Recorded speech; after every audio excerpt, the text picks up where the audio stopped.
Hello, welcome back to the reading of the poem of the Man God, written by Maria Valtorta, Volume 1, Chapter 60.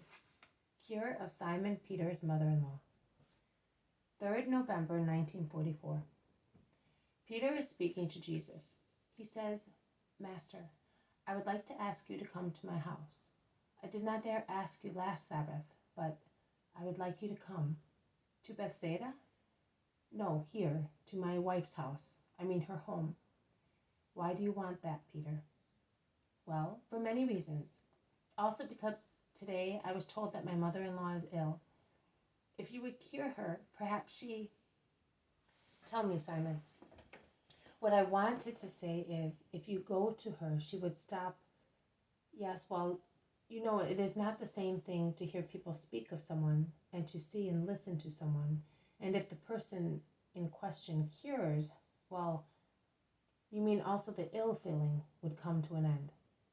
No, not exactly ill feeling, but there are many opinions in the village, and she does not know whom she should listen to.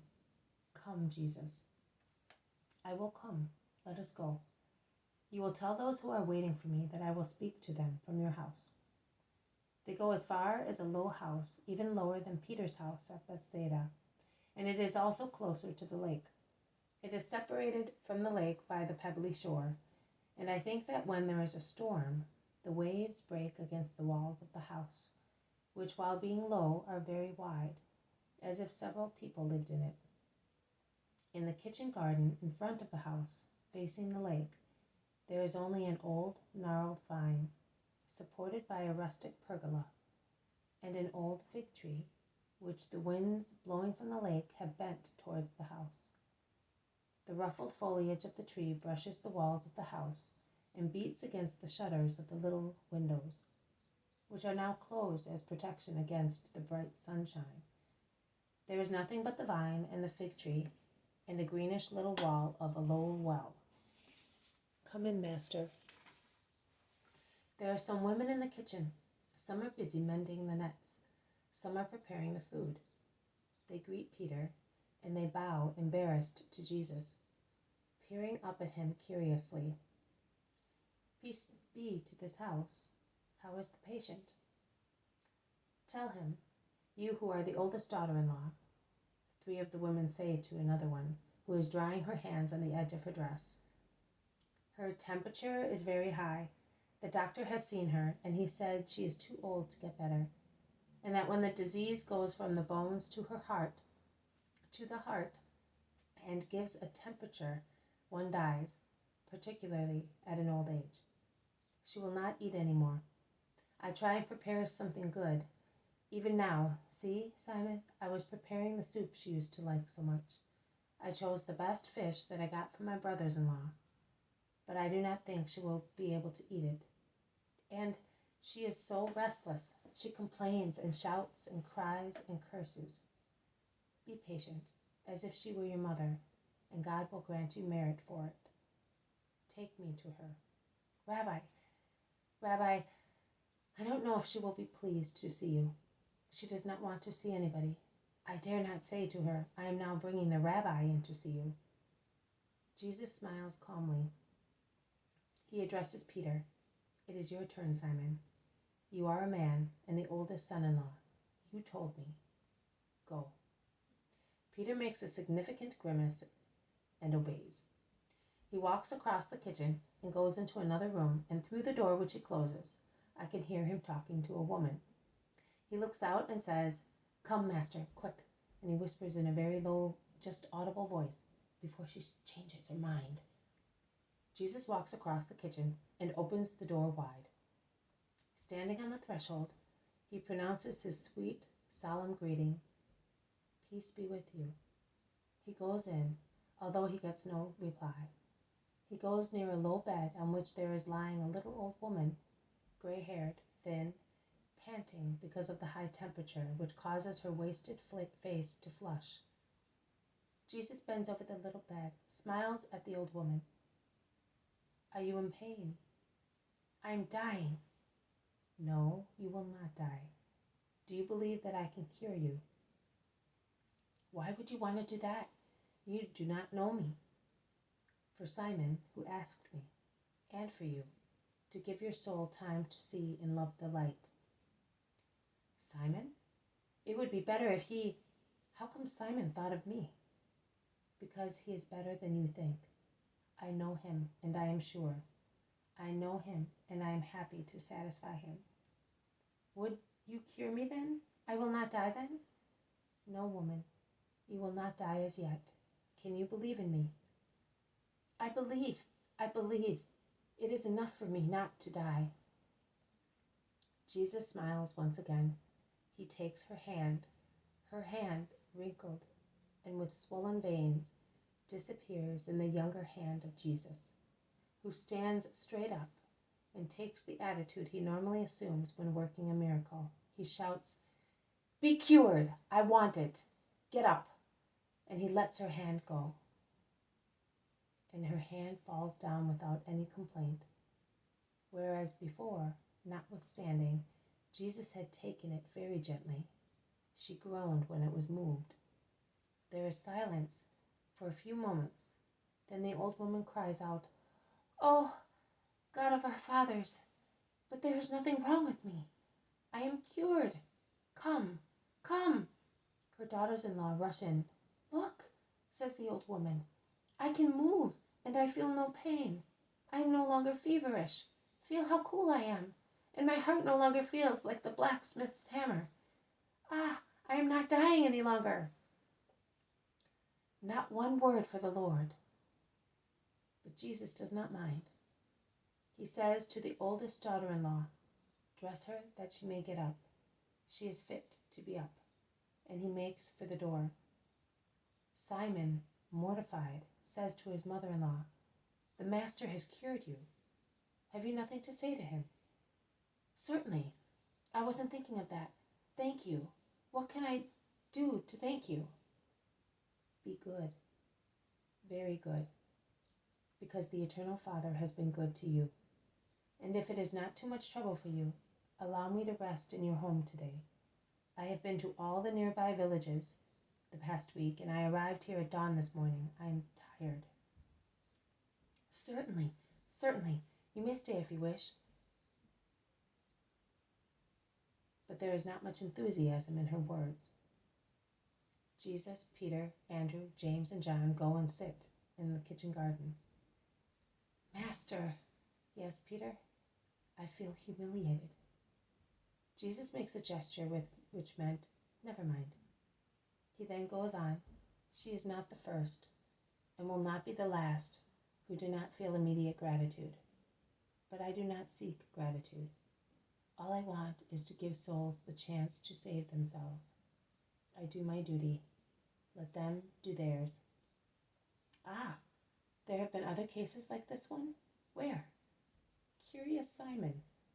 But I will please you, although I do not like useless curiosity. At Nazareth. Do you remember Sarah's mother? She was very ill when we arrived in Nazareth, and we were told that the little girl cried. Since she is good and gentle, and I did not want her to become an orphan and a stepdaughter in future, I went to see the woman. I wanted to cure her. But I had not yet set foot in the house when her husband and a brother drove me away, saying, 'Away, go away. We do not want to get into trouble with the synagogue.' For them, for too many, I am already a rebel. I cured her just the same, for the sake of her children, and I said to Sarah in the kitchen garden, caressing her, 'I will cure your mother. Go home. Do not cry any more.' And the woman was cured the same moment, and the little girl told her, and she told also her father and her uncle, and she was punished for speaking to me. I know, because the child ran after me when I was leaving the village. But it does not matter. I would have made her become ill again. Peter, Jesus is severe. Is that what I teach you and the others? What have you heard me say from the very first time you heard me?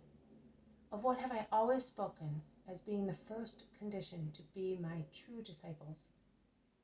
It is true, Master, I am a real beast. Forgive me, but I cannot bear the fact that they do not love you. Oh, Peter, You will see much greater indifference. You will have many surprises, Peter. Peter, that the so-called holy world scorns as being money changers, who instead will set an example in the world, an example which will not be followed by those who despise them. Heathens who will be my most faithful ones. Prostitutes who will become pure by strong willpower and penance. Sinners who amend their way of living. Listen, that a sinner amends his way, it may well be, but a prostitute and a money changer? You do not believe it? I do not. You are mistaken, Simon. But here is your mother-in-law coming towards us. Master, I beg you to come and sit at my table. Thank you, woman. May God reward you. They go into the kitchen and sit at the table. The old woman serves them with plenty fish, both as soup and roasted. I have nothing else but this, she apologizes. And to keep up the habit, she says to Peter, your brothers-in-law are doing even too much all alone as they are, since you went to Bethsaida. If it had only helped to make my daughter richer. But I hear that you are very often absent, and you do not go fishing. I follow the Master. I have been to Jerusalem with him, and I am with him on Sabbaths. I do not spend my time in revelries. But you don't earn any money. Since you want to be the prophet's servant, you had better come back here again. At least that poor daughter of mine will be fed by her relatives while you are acting the saint. But are you not ashamed of speaking like that in front of him who cured you? I am not criticizing him. He is doing his job. I am criticizing you. You are a sluggard. In any case, you will never be a prophet or a priest. You are an ignorant sinner, a good-for-nothing. You are lucky that he is here, otherwise, Simon, your mother-in-law gave you very good advice. You can go fishing even here. I am told that you used to go fishing also at Capernaum. You can come back again. And live here again? But master, you do not... Be good, Peter. If you are here, you will be either on the lake or with me. So what difference is it for you if you are or you are not in this house? Jesus has laid his hand on Peter's shoulder, and his calmness seems to pass into the fiery apostle. You are right. You are always right. I will do that. But what about these? And he points to his partners, John and James. Can they not come too? Oh, your father and above all your mother will be happier if they know we are with you, rather than with them. They will not object.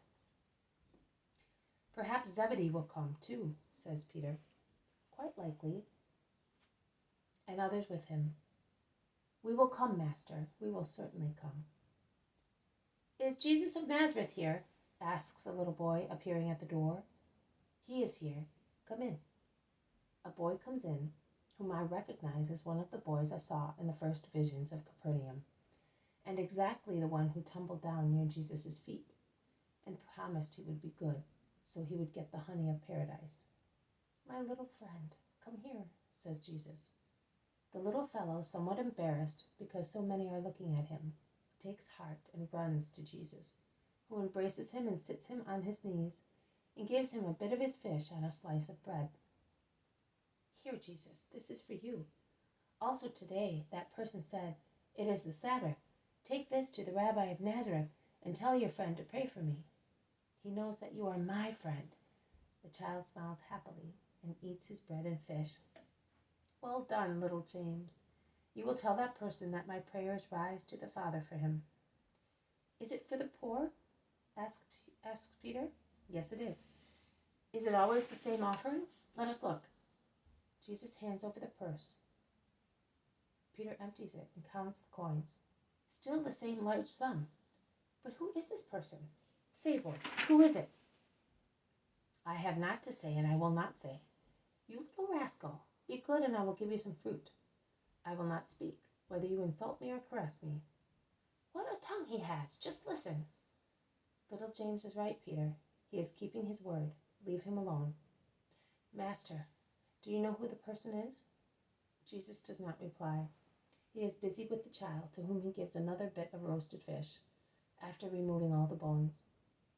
But Peter insists, and Jesus is obliged to answer, I know everything, Simon.